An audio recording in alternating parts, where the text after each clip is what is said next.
વડોદરા શહેરના ગોત્રી વિસ્તારના ઇસ્કોન દ્વારા તારીખ 27મી જૂન એટલે કે આવતીકાલે અષાઢી બીજે બપોરે રેલવે સ્ટેશન સામેથી 2.5 કલાકે ભગવાન શ્રી જગન્નાથજી, બહેન સુભદ્રાજી અને ભાઈ બળદેવજીની 44મી રથયાત્રા ધાર્મિક શાસ્ત્રોક્ત પરંપરા મુજબ પ્રસ્થાન કરાવાશે। વિશ્વભરમાં 1000 કરતાં વધુ સ્થળે યાત્રાનું આયોજન કરાય છે। દર વર્ષે પુરી ખાતે ગજપતિ મહારાજ ભગવાન શ્રી જગન્નાથજીના રથના માર્ગની સફાઈ કરે છે। એ પરંપરાને અનુસરીને શહેરના પ્રથમ નાગરિક મેયર સુવર્ણ ઝાડુથી રથયાત્રાના માર્ગને સ્વચ્છ સુઘડ કરી પાહિત વિધિ સંપન્ન કરશે। તારીખ 12મી જૂનના બપોરે અમદાવાદ ખાતે સર્જાયેલી વિમાનની ગમખ્વાર દુર્ઘટનાના પગલે આ વર્ષે ભગવાન શ્રી જગન્નાથજીની રથયાત્રા સાદગીપૂર્ણ પ્રસ્થાન કરાવાશે। આ વર્ષે ભગવાનને 45,000 કિલો શીરો ધરાવી યાત્રાના રૂટ ઉપર ભક્તોને વિતરણ કરાશે।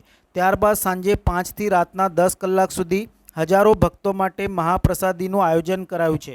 વડોદરા શહેરમાં આવતીકાલે રથયાત્રા નીકળનાર છે। રથયાત્રાને લઈને ગોત્રી હરિનગર ઇસ્કોન મંદિર ખાતે આજરોજ ડોગ સ્કોડ અને બોમ્બ સ્કોડ દ્વારા મંદિરના પરિસરમાં ચેકિંગ હાથ ધરવામાં આવ્યું હતું।